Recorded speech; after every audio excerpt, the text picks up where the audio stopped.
the Grizzlies really attacked the Bucks inside. They scored 78 paint points. That is the second most allowed by the Bucks in a game this season, and it's a troubling trend for Milwaukee. They also allowed 70 paint points on Tuesday against the Washington Wizards. So whether or not Dame and Chris Middleton are in the lineup, which obviously last night they weren't, this Milwaukee team, they probably should not be losing to the Wizards and then the Grizzlies on back-to-back nights. What do you make of this, Zach?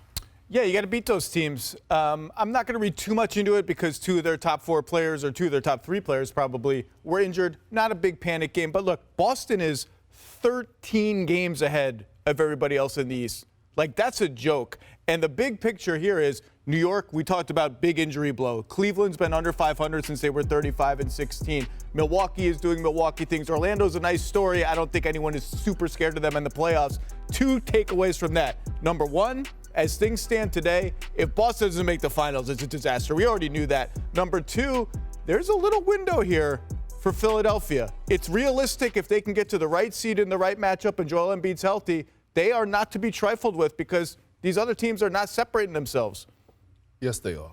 Yes, they are. Okay, you have the Boston Celtics, and then it's the Milwaukee Bucks right under there, and then it's everyone else. So, Zach, you can't tell me another big 3 that you're taking outside of the Celtics over Dame, Giannis, and Chris Middleton, right? We look at the Miami Heat, what's going on with Tyler Hero. We haven't seen him in a while. He's been injured. Okay, you look at the Philadelphia 76ers. Are you taking Joel Embiid, Tyrese Maxey, and Tobias Harris? I'm not. Okay, then look at the 6-man. You got Bobby Portis. Any 6-man in the Eastern Conference you're taking? So I just want to make sure. I know you said you weren't concerned yesterday about this, Perk, but we're talking about back-to-back losses to the Wizards and the Memphis Grizzlies. That's just par for the course for a team that has championship hopes? Look, here's why I'm not concerned. I'm not picking them to win the East, but I'm saying they're still, in my opinion, especially with the news of Julius Randle, the uncertainty of OG Anunoby, like, it's no real competition for them, and they still have time. I'm looking at their schedule right now. Okay. They play the Knicks, they play the Bucks, they play the Magic. They play the Celtics, the Magic, the Thunder, the Magic. So they have time to actually get some signature wins. But all of those teams are better than the Grizzlies and the Wizards. I understand that, but when they're fully healthy, they have shown us since the All-Star break that they're capable of having signature wins. But to your point, I think that this happens over the course of an 82-game season. You don't want it to happen on back-to-back nights against the 2 teams of this caliber. But when you look, they're 1-7 without Damian Lillard, and they were without him last night. And guess who else they were without? Patrick Beverley, who's been dealing with another injury. When they don't have those 2 guys, they don't really have anyone else, Brian, that they can bring in. Okay, at the end of the day, the Bucks will be evaluated on what they do in the postseason, Correct. no matter what seed that they get. And when they traded for Damian Lillard, what they were trading for was a guy who could deliver at the end of a playoff game, who could carry them home. So the question really is, when they get into playoff settings, are they going to be able to contain the ball in the perimeter? That's an iffy question because they haven't been able to contain it most of the season. But when you have Giannis, you're going to probably be in just about every game. And then can Dame carry them home? When they get into a series with the Celtics, which I think ultimately, despite what we've seen by the Bucks, is what's going to happen because they do have the most talent. I agree. Can they keep games close enough where Dame can put them over the top at the end? That's a yes or no. We're going to get our answer on that. And, the Celtics should beat them. They would be favored against them. They are going to be the underdog coming into that type of a series. I don't have a lot of faith that they will be able to do it, but I'm also not ruling them out. I still think that they have the same array of options that they had at the beginning of this whole thing. I'm going to answer Perk's question. Okay. He asked me, are you taking Philadelphia or Miami or any of these teams over the Bucks if they're healthy? To answer your question, no, I agree with you. I think the Bucks are the biggest threat to the Celtics. They're plus 16 per 100 possessions when they have Dame, Middleton, Lopez, and Giannis on the floor. Yep. That team is still in there somewhere. All I'm saying is the level of inconsistency we've seen from them, if I'm a Philly fan, if I'm Joel Embiid, I at least say, okay, if I draw that team or any other team but Boston, I feel okay about my chances. That's all. No, you should feel that way, right? If you're on the outside looking in, or if you're in the organization, you should want to match up against the Bucks first round if you could. Here's the thing. The Bucks have problems the first round everywhere. They're either going to have Philly, who has Embiid, when that would be an artificially deflated 7 seed. Right, and if they're having the paint struggles that they've had in these 2 games, they can't have those here. For sure, but it's more like guys dribbling in than anything. 2, they could end up playing the Pacers, who've owned them this season. Right. Just 4-1. crushed them. 4-1. And took the game ball? Or who took the game ball? I can't remember. Yes, there was the game ball gate. Or they could face the Heat, who beat them in the first round last year, without Tyler Hero last year, by the way. So they're going to have a hard go of it no matter what. And they're just going to have to pull up their pants and go to work. Kevin Durant and Devin Booker, they combined for 72 points in a win over the Cavaliers. The Suns, they're back in 6th right now. Perk, do you think that they can keep this going and avoid the play-in tournament? Oh, no, they're 6-2 in their last 8 games. KD and D-Book balling out. I still think they're still in this not to get out of the play-in tournament, but to actually make noise in the West, and they're not going to do that unless Bradley Beal is a part of this offensively. Well, how about the Magic? They handed the Pelicans their 3rd straight loss. New Orleans has tumbled from 4th to 7th in less than a week. And on top of that, Zion left the game early because of a finger injury. So, Brian, how concerned are you about the Pelicans here? Well, it looks like he avoided major injury. You're always worried about these finger injuries, but certainly the Pelicans are losing ground. They've been suffering without Brandon Ingram. Their offense has really taken a step back. But how about we put some respect on Paolo Banchero's name? He had another terrific game last night. He's had a terrific season.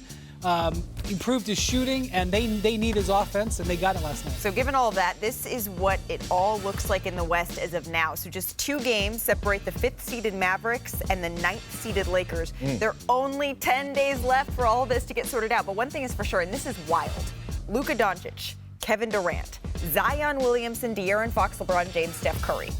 At least 2 of those names that I just rattled off will be sitting at home when the playoffs get underway. Not one, at least 2 of them. So we knew the Western Conference was loaded when the season started.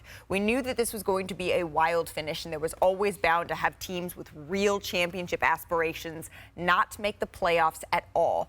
But Perk, I want you to fill in the blank here. The team who it would be the biggest disaster if they miss the playoffs is who? The team that we talk about the most, the team that have arguably the greatest player of all time, the Los Angeles Lakers. This is a team that actually went to the Western Conference Finals last year.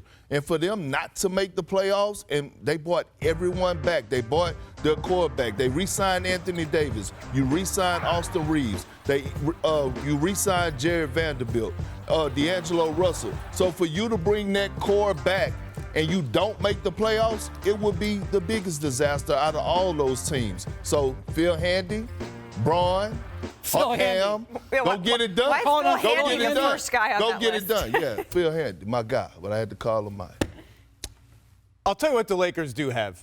They have some draft picks. Yep. And they have some tradable salaries and a little bit of flexibility to do stuff in the offseason. You know who doesn't have that? Phoenix. The Phoenix Suns. Yeah, that's right. This would be the biggest disaster of all these teams. The Phoenix Suns, when whatever is more than all in, Phoenix put the chips in, put their mortgage in, put their cars in. They're all in, and they are trying like hell just to get out of the play-in tournament. And look, they may make it, and they'd be dangerous if they get in the playoffs. But to me, and if they don't make it, it's just Kevin Durant's going to be 36 soon. They're running out of time, and they went all the way in, and they got no outs.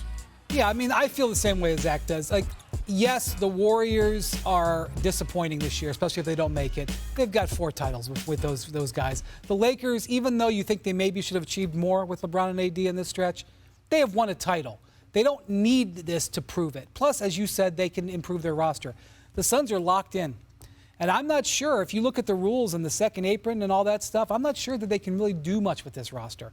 The 2 of their key players, Grayson Allen and Royce O'Neal, are free agents. They can't, trade them necessarily. So I think Phoenix has got the most in play, and they're playing well. I think they're playing with some urgency over these last few games. But, look, if that's how y'all feel, that's how y'all feel. But to my point is, it just goes to show you how great the Western Conference is and how trash the Eastern Conference is. Because, look, all these teams, no, seriously, all these teams that are in the play-in tournament right now are 11, 10 to 13 You're exactly games right. above 500. Phoenix is 14 games over 500. That's what I'm saying. So if they were in the East, they'd be fighting for home court in the first round right now. The Lakers are 11 games over 500. They would be smoothly out of the play-in in the East. It's not like these are failures. Obviously, they've underachieved, but it's not like these teams have collapsed. Mm-hmm. Meanwhile, back in the East, the Bulls and the Hawks are 36-40, battling for 9-10 in a game that nobody cares about. But the top of the East, too, is still a little bit shaky, and we need to get into that because them James Harden where I pull up all brains. Jimmy with the heat, I'm on fire. It's NBA over here,